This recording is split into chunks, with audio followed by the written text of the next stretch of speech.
I'm Lilli Daus, and this is Grand Voyager.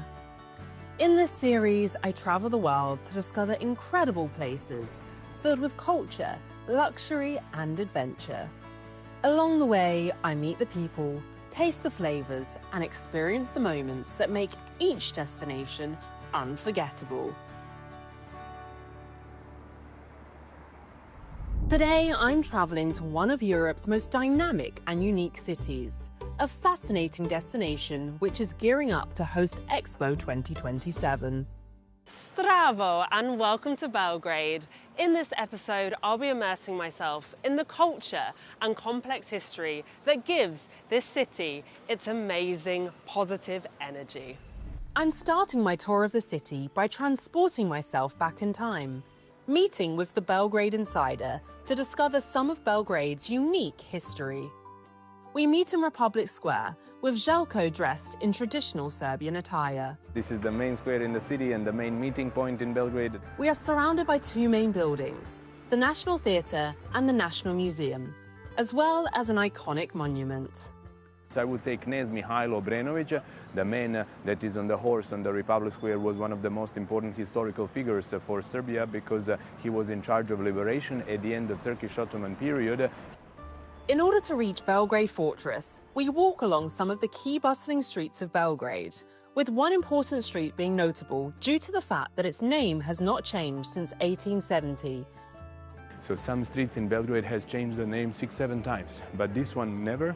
As we approach the fortress, you truly appreciate the beauty of the exterior, with the building reflecting the name of the city itself. Beo means white and grad means city, and the name Beograd refers to the white color of the fortress, which dominantly stand on the top of the hill once we are on the riverside and we look at the fortress. Some outer parts of the fortress are dominated by brown-red bricks, showcasing construction which occurred during the late 18th century when the city was under Austro-Hungarian rule. However, further into the fortress, you can notice the rich history which dates back to the Celtic and Roman era. And even though the city has succumbed to many battles over time, the fortress has been rebuilt throughout these periods. Reflecting this very complex history, a statue was erected in the early 19th century to demonstrate the resilience of the people. Because it's a symbol of victory, power, pride and strength, but it's also naked and it's a symbol of a new life, new birth, new beginning. Wandering around the fortress is truly a history lesson through the ages, with further remnants of the past being showcased at every turn, even under the fortress itself.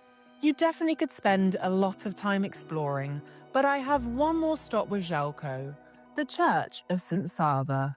First of all, Saint Sava was the founder of Christian Orthodox Church, Serbian Christian Orthodox Church, but unfortunately his holy relics were burnt by the Turks Ottomans in 1594. Construction of the church began in 1935. However, it was stopped due to World War II and only then resumed in the 1980s.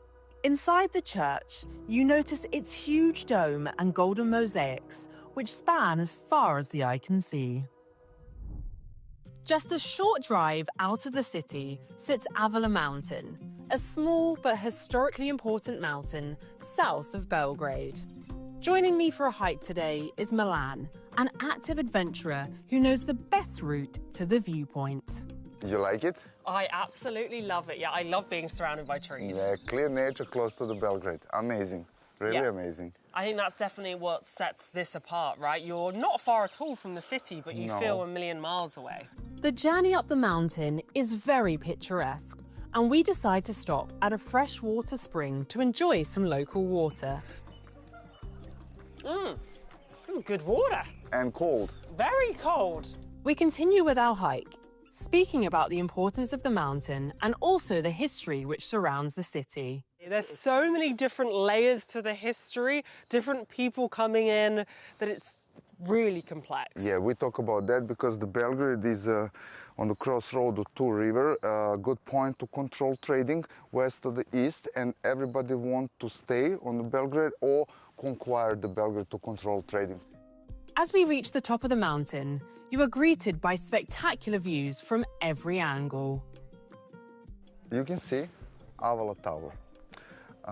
This is our symbol of Belgrade. Exists a couple more, but we like to say that that tower is a symbol. Unfortunately, in 1999, the tower was destroyed, but was reconstructed to its former glory in 2010 and stands as another important reminder of Belgrade's history. Back in the city, and it's time to check out one of the most famous areas in Belgrade. When you're in Belgrade, everyone will mention to you Skedalia, and it's clear to see why.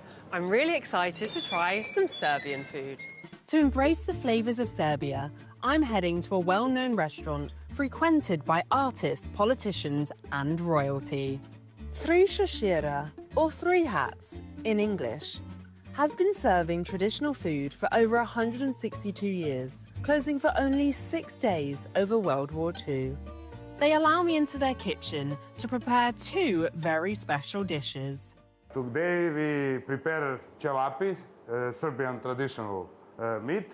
Cevapi are small finger-sized rolls of minced beef. They are very simple to make and are placed on a grill for around 10 minutes. There we go! I'm a natural. Once the time has passed, it is time to try some of my creations. Everything tastes delicious, very fresh and full of flavour. It's easy to see why this restaurant is so busy every single day. For my stay in Belgrade, I'm discovering an iconic hotel which has been beautifully restored to its former glory. The hotel's manager, Alistair, explains the significance of this incredible building. It opened in 1912 and became very quickly the leading property in the Western Balkans. And now, after a long restoration work of nearly 7 years, it's reopened in February as the Bristol Belgrade and brought back to its original shine.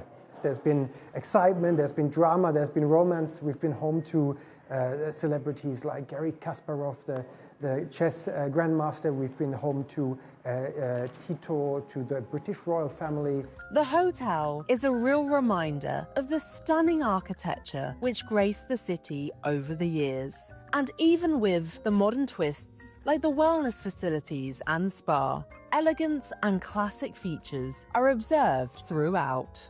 From relaxing in the library to admiring the royal suite, it is clear to see why this building has played a key role in Belgrade's history.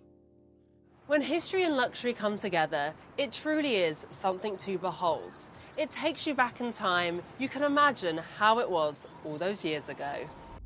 Belgrade's architecture varies greatly across the city, and so I found a very unique way of seeing more sights.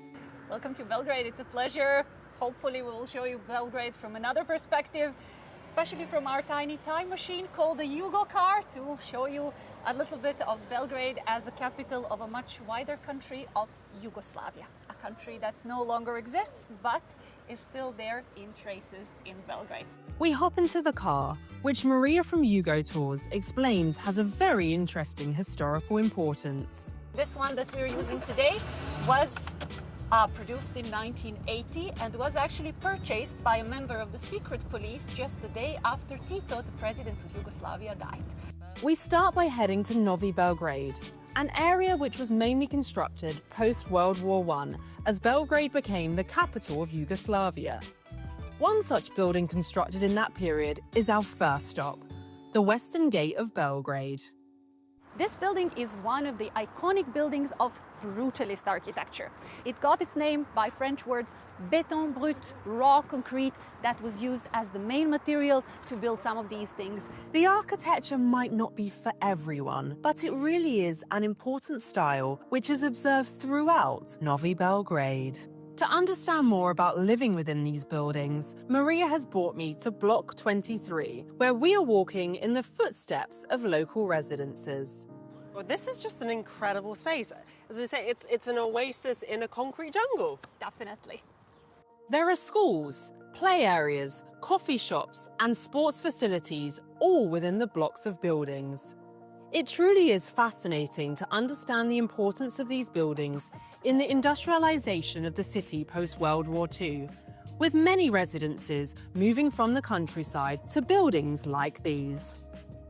Arriving back in the old town, parts of modern life are evident around you, showcased perfectly by the incredible murals on display. Belgrade has been known for its murals, for its street art, especially this part of the city, Dorčul area.